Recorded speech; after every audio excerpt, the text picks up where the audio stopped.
Hi everyone, thanks for being with me. I'm going to talk today about an issue which is forefront, which is compelling and which needs to be discussed. And that is the issue around two things that are interrelated: anti-Semitism and hate crimes, and what has happened to Francesca Albanese, the United Nations rapporteur for the Middle East and for Gaza and the West Bank in particular. And how, firstly, the Australian government today has issued a report on anti-Semitism by Gillian Siegel, and that report needs to be commended, and the government needs to be commended, I think, for attempting to tackle hate crime in this country and to present a notion that Australia is a safe place to live, no matter who you are, no matter what your background is, that anti-Semitism, racism, any form of hatred is simply wrong and is destructive. And the Albanese government is doing all that they can in order to combat this terrible scourge that seems to be infecting Australian society. Now, we can try and understand and better understand, and part of the program I think that Gillian presented is to be able to understand exactly the historical aspects of the Jewish community, to understand where they've come from, why they are where they are, and to, I guess, to some extent celebrate who they are as a specific group of people. And understanding all of that, I think, is really helpful. And I won't go into what I understand to be the conflicts for them that have developed as a result of what's happened in October the 7th, 2023.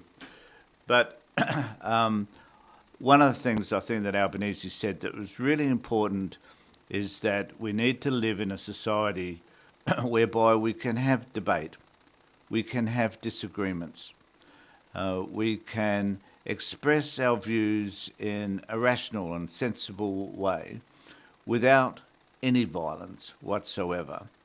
Now, I'm a pacifist by nature, so I hate any conflict with others, and certainly international conflict and conflict where people are isolated, are killed, have their lands taken from them, where they are disenfranchised in every possible way. So when it comes to Gaza, I certainly am a person who feels extremely sad for what happens to Palestinian people in Gaza and in the West Bank. And the people who are responsible for that are not the Jewish people specifically. They are the IDF. It is an ideology within a government that is bringing about the slaughter and the genocide of people in Palestine. It is not the Jewish people, and Jewish people should not be held responsible for that.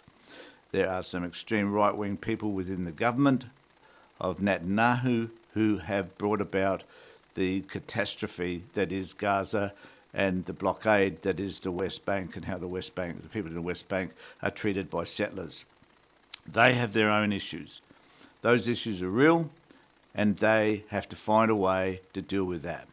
But there needs to be a voice for those people, for the Palestinian people. And that voice, over quite some time now, has been Francesca Albanese, who's been the United Nations rapporteur for that area.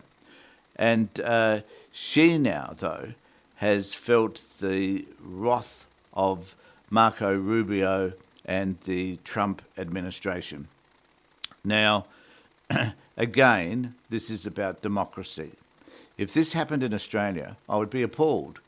I'd be ashamed of our government for having to isolate someone who simply has an opinion, who is also a person of power and influence. I mean, Francesca appeared at the National Press Club this year, I think it might have been, maybe end of last year. But anyway, she appeared at the press club. She was welcomed by the National Press Club. She has some fantastic views on what she believes should be done and the areas that should be confronted, and certainly the notion that what is happening in Gaza is a genocide, which most of reasonable people, I believe, agree with that perspective. So when the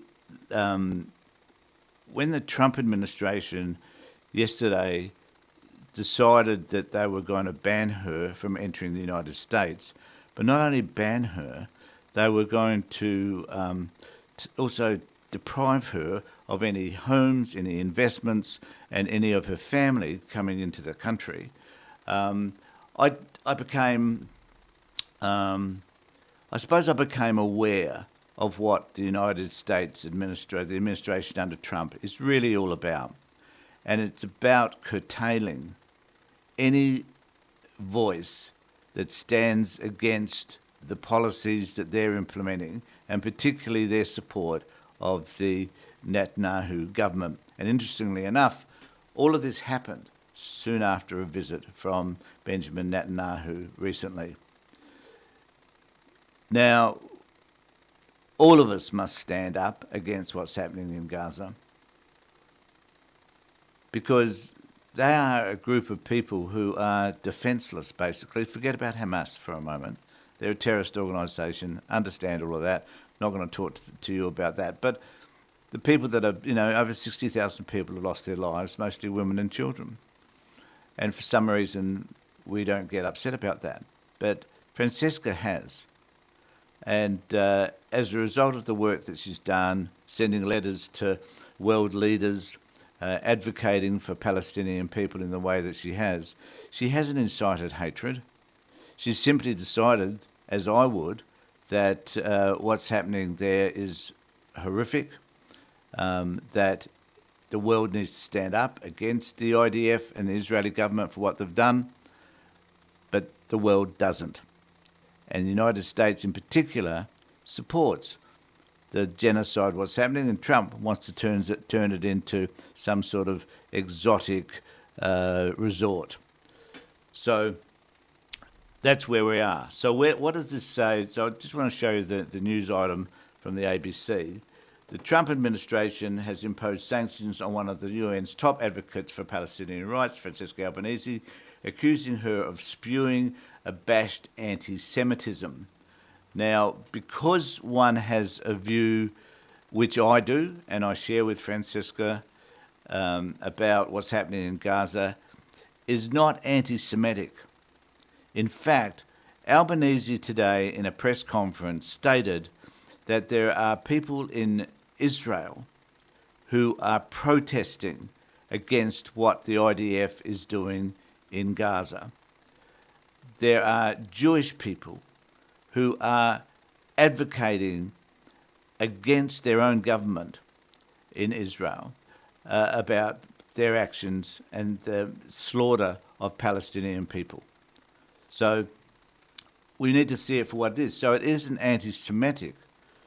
It is about the massacre of innocent people. That's what it's about, by a government. So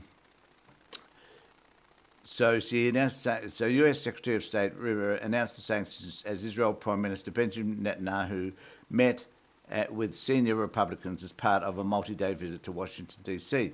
Mrs. Albanese, wrong terminology. Mrs. Albanese, a human rights lawyer, is the UN Special Rapporteur on the occupied Palestinian territories, an independent expert appointed to follow and report to the UN on human rights issues. She uses her high profile and large social media following to frequently speak out about allegations of war crimes in Gaza and the treatment of Palestinians in the West Bank. A State Department spokesperson confirmed the sanctions meant any property Ms. Albanese owned in the US would be frozen, and she and her immediate family were unlikely to be allowed to enter the US. In a statement, Mr. Rubio said Ms. Albanese had spewed unabashed anti-Semitism, expressed support for terrorism, and open contempt of the United States, Israel, and the West. And I've heard her speak, And that is so untrue. That is so untrue. And my concern is that the United States now is becoming an autocracy. That there is no way in the world you could, or, I could, given things I say about Donald Trump, even enter the United States and feel that I'd be allowed in to start with and feel safe whenever I get there. So the opportunity to be able to speak freely about issues that matter to all of us is important. It is wrong to spread hatred. It is not anti-Semitic to talk about the murder and the genocide that's happening in Gaza. That is not anti-Semitic. However, those people who want to support what the IDF are doing and the Israel government and Benjamin Netanyahu, they see it as a conflict for them, which means that they must eradicate any thought that challenges their view of events. And particularly because in this instance, and I'll just show this bit as well, he also accused her of sanctioning lawfare by engaging with the International Criminal Court to prosecute individuals and organisations linked to Israel's occupation of Gaza and the West Bank. She has recently escalated this effort by writing threatening letters to dozens of entitled entities worldwide, including major American companies across finance, technology, defence, energy and hospitality, making extreme and unfounded accusations, he said. Well, the United States is providing the weapons of mass destruction, basically, by providing the weapons to the IDF, which is killing, thousands and thousands of people, destroying hospitals, doing the terrible things, eradicating a whole country, if you like, and then now suggesting that Palestinians should be housed at Rafah and that they should eventually just move to Egypt or to other countries, in fact, leave their lands. It's unbelievable what is happening, and people like Francesca are have the only voices that are loud enough to put forward the Palestinian perspective, and so I think people like Francesca are heroes, and they're people that should be supported in what they're saying and doing. So, again, this is not anti-Semitic. I am an advocate for peace and only peace. But we need to also have a voice for those people that don't have one. And in this case, that's the Palestinians. Let me know what you think in the comment section below. Remember to subscribe to my channel, ring the bell for further notifications, do what you need to do. I'd love to hear from you what you have to say and how you think about this particular issue. In the meantime, take care, look after yourselves, and more importantly, be safe.